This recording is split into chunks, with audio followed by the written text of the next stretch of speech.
I didn't know I was going to do it, but I am here doing it, which shows perceptions do change.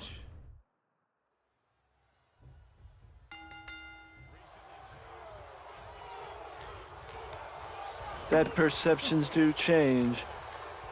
Here with me and here with me on YouTube.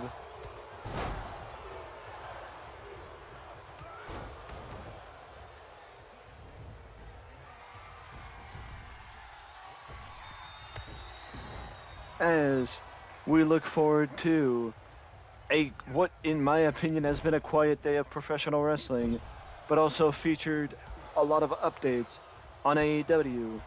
I took my nap already and I'm ready to go. So let's get into the news. As if you are aware of the TV show Cheer featuring Netflix star Gabby Butler, then after a conversation with Stephanie McMahon, actress Gabby Butler is ready to go to start conversating about making the move to professional wrestling. As Gabby Butler was surprised based on how much goes into being a professional wrestler, but it does seem like Gabby Butler would be willing to give professional wrestling a go if she so chose, which is another thing for WWE as far as finding talent anywhere and everywhere that they can. Speaking of matches, I think this is a poor excuse for a segue, but either way, the six-man tag team, what was supposed to be a tag team match is now a six-man tag as wrestling legend Great Muta is set to have his final matchup or his final series of matches as an active wrestler in the professional wrestling business come this January, and alongside the inevitability of Shinsuke Nakamura going over to Pro Wrestling Noah and participating in this series of matches, and in many cases being one of the earlier series of matches, that Sting, who was one of the first to be announced in the series of matches against the Great Muta, Sting is not going to be alone going over to Pro Wrestling Noah and participating in said match, as Sting's protege, in many respects, Darby Allin, will be one of the people jumping over to Japan come this January.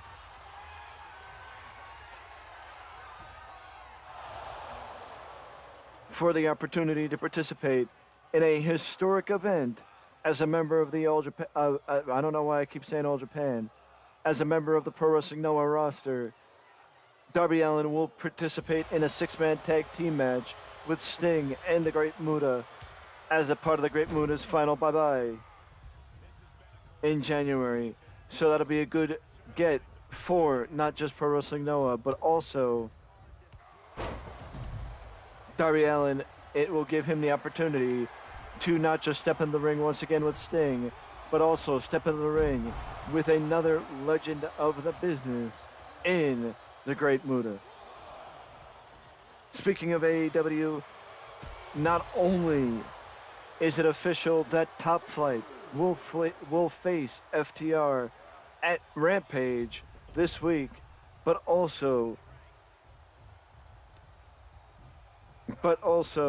we officially have the first challenger for MJF as the new AEW World's Champion, and that is Ricky Starks.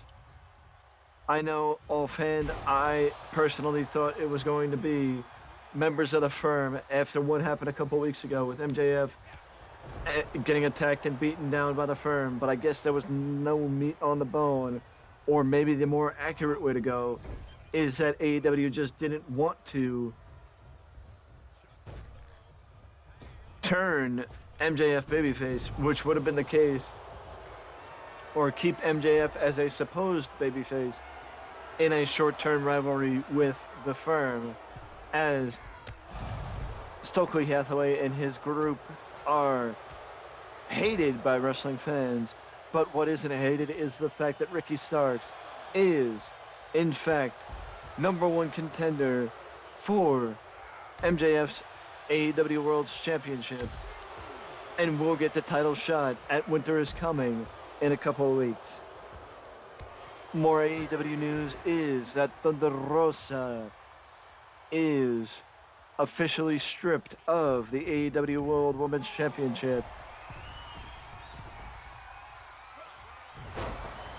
which means that current AEW World Women's Champion Jamie Hayter is officially the new AEW Women's Champion, dropping the title of Interim from her reign. It is also official that the reign that was held by Toni Storm when Toni was the AEW World Women's Champion, that is an official title reign, as AEW apparently came to an agreement with Thunder Rosa, who it is unclear when we will see her again. It is unclear when we will see Thunder Rosa again, which is the main reason why AEW officials decided to strip Thunder Rosa of the AEW World Women's Championship.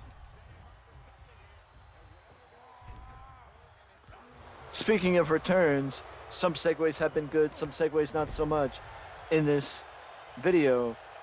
But speaking of returns, former AEW TNT champion Scorpio Sky is rumored to be coming back very soon once a direction is determined for the TNT champion, who has been on the shelf for the last couple of months since he was defeated by Wardlow, dropping the AEW TNT Championship to Wardlow a couple months back. Scorpio Sky has been rehabbing a knee injury, and will be back soon enough once AEW has a bit more of a direction for the former champion. Because for the first time since AEW started, Scorpio Sky will have a singles title run as a member of AEW since the beginning. I mean, a singles run, which you could say, oh, well, the TNT title reign was a singles run. He got a singles run. Yes and no, because he was still a part of Men of the Year with Ethan Page. So even though you would say he got a singles run, he was still the understudy of a tag team. But now, with Ethan Page off doing his own thing, you would figure that the Men of the Year is done, and Scorpio Sky is officially on his own. Like I said, it was a little bit rough of a news day. But I just want to mention also, number one, that there was a bit of news on the CM Punk situation, but it's like I said, yesterday was the last time I will talk about it. There is nothing more to say about the situation, and the only thing I could say is that Kenny Omega went on in an interview and said that there's nothing left to say, that fans would and should move on. But either way, moving on from the news of today, we move to the weekend, and the month of November is wrapping up quite nicely with Survivor Series. And not just Survivor Series, but War Games makes its main roster debut this weekend with the Bloodline versus the Brawling Brutes, Sheamus, Drew McIntyre, and Kevin Owens, who has been given quite the reception since he returned after a brief hiatus from the company a couple of weeks ago to join the babyface team for War Games. And of course, the other War Games match is Damage Control, Nikki Cross and Rhea Ripley against Bianca Belair, Asuka, Alexa Bliss, Mia Yim and a partner to be determined. It seems like people are leaning on Becky Lynch, but I think it is also possible that we could see Beth Phoenix or Tegan Knox take the final spot. There was also some rumors of Candice LeRae, so it is very unclear who the final member of Bianca Belair's team will be come Survivor Series on Saturday. But either way, both matches are matches that we are looking forward to tremendously because, I mean, in my opinion, every War Games match down in NXT was an instant classic. So now it being up on the main roster and giving something to Survivor Series to make that show get a bit of a makeover has been something that is extensively necessary for that show for the last couple of years after they ran the battle for brand supremacy into the ground. But this is WWE's last pay-per-view of the year.